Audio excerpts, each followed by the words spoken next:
Hello, everyone, and welcome to the White House. I'm thrilled to be here with all of you as we celebrate National Mentoring Month. And mentors have played an incredibly important role in my life and in the President's life. That's why last November, the women, we started a leadership and mentoring program here at the White House for some of the most promising students in Washington, D.C. And that's why today we're so happy to welcome a new group of mentors and mentees here with us today. And I hope you're as excited about this program as we are. Are you? Can I hear a little excitement?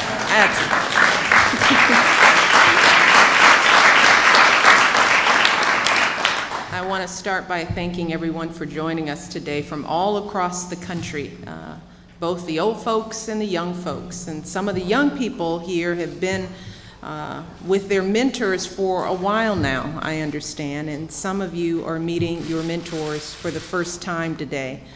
For those of you starting out today, we are honored to be able to pair you with some incredibly talented people who help run our government and help the President do his job each and every day.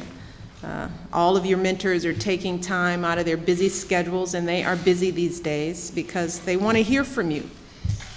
This is sincere. People are doing this because they want to be a part of your lives. They want to hear about your hopes and dreams and your passions and your struggles.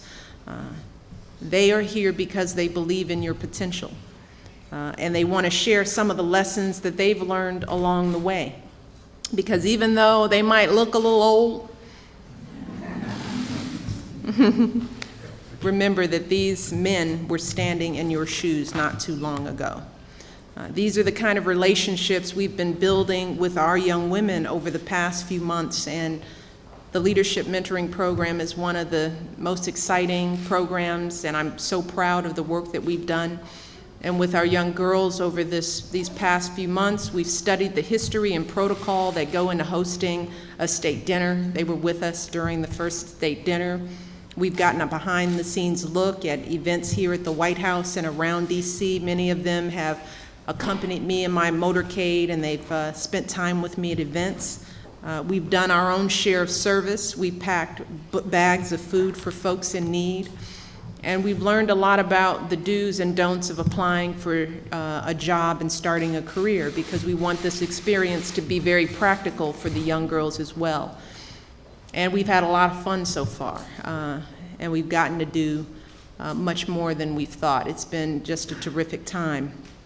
But the biggest lesson our girls have learned, and the one I hope you all learn as you embark on this program, is that each of us has the ability to move beyond the circumstances that we were born into. That's really the story of both me and the President, that through hard work and perseverance, that you can actually choose the life that you want to live. It's your choice. So I hope that each of you will take full advantage of this opportunity. And by taking full advantage, that means once you get over the initial shock of being here, that you ask questions, that you really take time to get to know your mentors.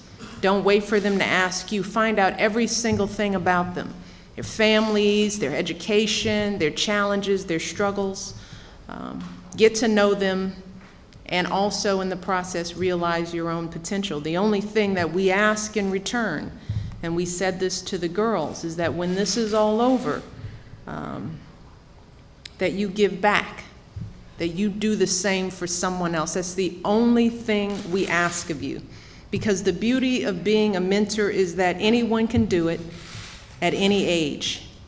So that means if there's a sibling in your life, a friend, a cousin, another person down the road, you can thank your own mentor for turning around and helping pull someone else up. You can do that by doing the same.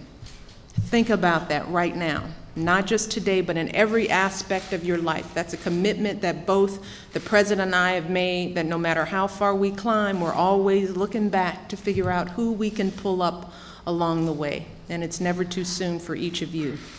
So thank you all so much for coming. We are proud of all of you, not just the mentees, but the mentors, for the work that you're doing. And now I have one final honor, and that is to introduce one of our star mentees, the Little Brother of the Year, Anthony Saldana. Let's give him a warm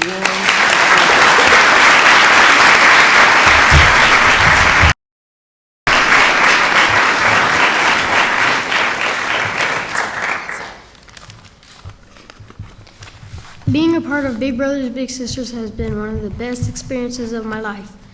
This program means that in addition to my grandma and grandpa, I get to spend time with a wonderful guy like Ben, who's on stage here today.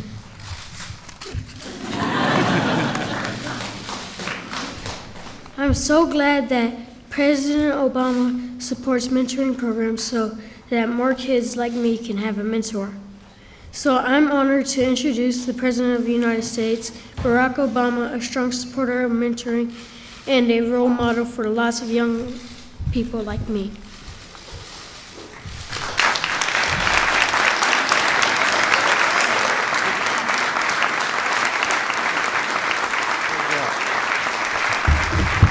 Thank you. Thank you, everybody. Thank you. Thank you. Please have a seat. Thank you, Anthony, for that outstanding introduction. And thank you, Michelle Obama, also known around here as FLOTUS, which stands for First Lady of the United States. I'm POTUS. Good afternoon, everybody, and welcome. I'm glad you all could join us today as we mark National Mentoring Month here at the White House. And as I said, Anthony did a wonderful job introducing me. I'm told that with the guidance of his mentor, Ben DeLeon, where's Ben? There's Ben right there. Anthony, I hear you're working hard, doing great in school, and so we are very proud of you, and we expect you to keep up the good work. And Ben, thank you for your extraordinary service. I do want to thank Michelle for launching our White House mentoring program. This is one of those that I can't take full credit for. She has shown extraordinary leadership on this issue in our administration. We've got several members of Congress here, Representative Susan Davis, Gwen Moore, and Mike Rogers. Why don't you guys stand up so everybody can see you? They've done terrific work promoting mentoring. Thanks to Acting CEO Nikki Gorin, as well as John Kelly and Kristen McSwain from the Corporation of National Community Service, and to the members of our Federal Mentoring Council for all their great work. Please give them a big round of applause.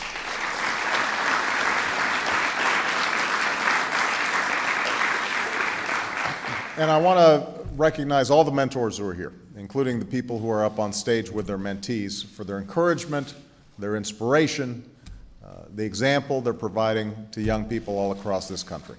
And finally, I want to recognize the outstanding young men who are here today, who are joining our White House mentoring program.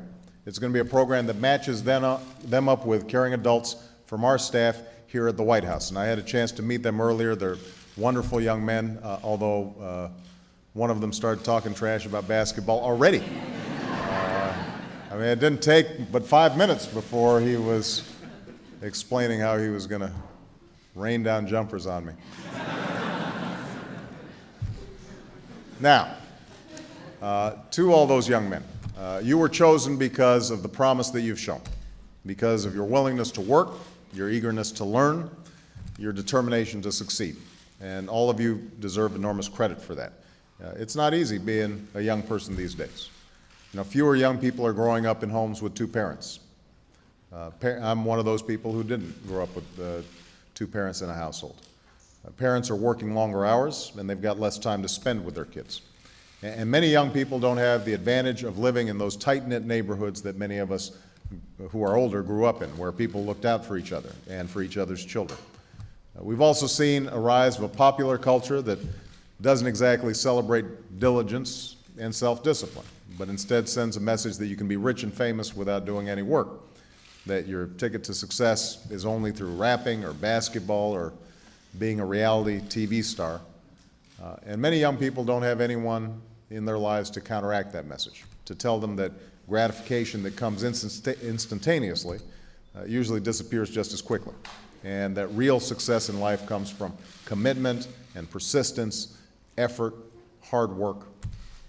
I know something about the impact these factors can have in the life of a child. And as I mentioned earlier, my father left my family when I was 2 years old. I was raised by a single mom who struggled at times to provide for me and my sister.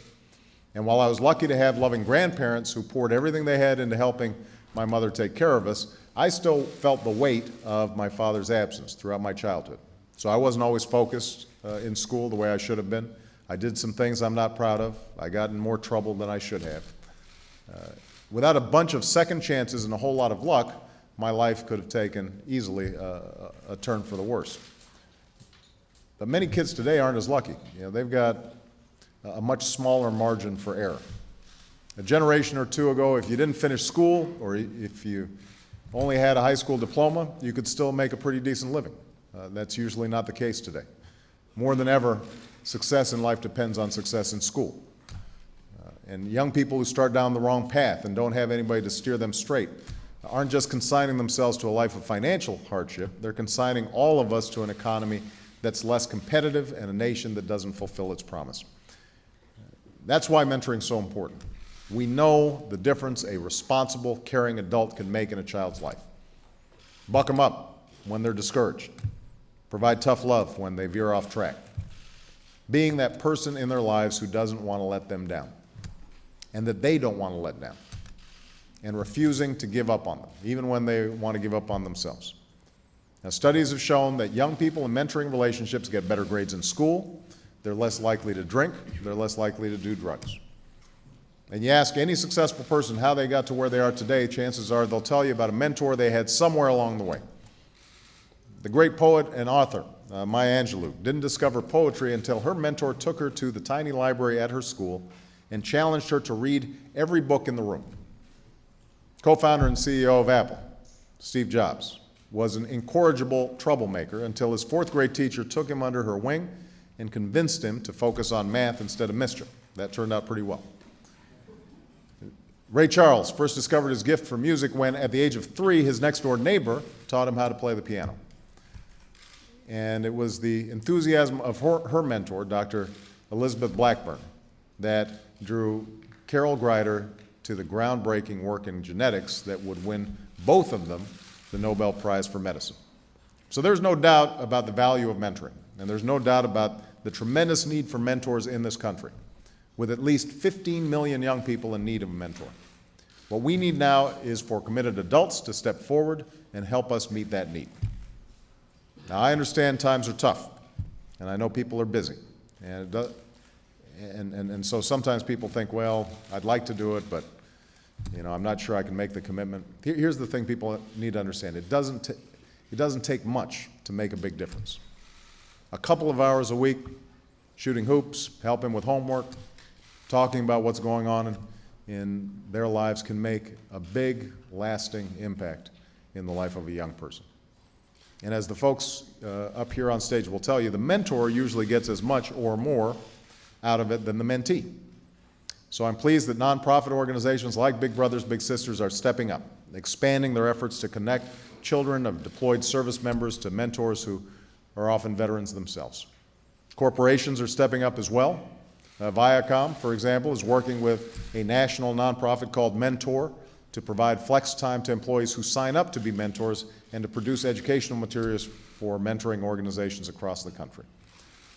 Government's doing its part too, launching the serve.gov/mentor website to help people find mentoring opportunities and expanding mentoring efforts in Native American communities and in rural areas, working with the Federal Mentoring Council to ensure that our initiatives and investments are coordinated, effective, and focused on those most in need. But here's the thing, and I'm talking specifically to the young people who are here today. In the end, we can start all kinds of mentoring programs and give you guys all the mentors in the world, but it won't make much of a difference unless you do your parts as well. That's the thing about mentoring. It's a two-way street. So we need you engaged here. We need you to open up. As Michelle said, you've got to ask questions. You've got to ask for help when you need it. I do that every day. Michelle does that every day. It's not a sign of weakness to look for help, to try to answer questions that you don't know the answers to. It's a sign of strength when you do that. It shows that you have the courage to admit when you're unsure of yourself and the willingness to learn and grow and become a better person. So if young people like you are willing to do this, and if compassionate, committed adults are willing to step up, then think about the incredible impact that we can have. Think about the potential that we will discover and the talent that we will nurture and the lives that we can turn around and the effect that we can have on our schools and our communities and the future of this country. Now, that's the power of mentoring. That's the purpose of what all of you are doing across America, and today I thank you for your work. And I look forward to working with all of you in the months and years ahead, and I'm especially looking forward to seeing all the young men who are here as they spend time in the White House over the next several months. So thank you very much, everybody. Thank you.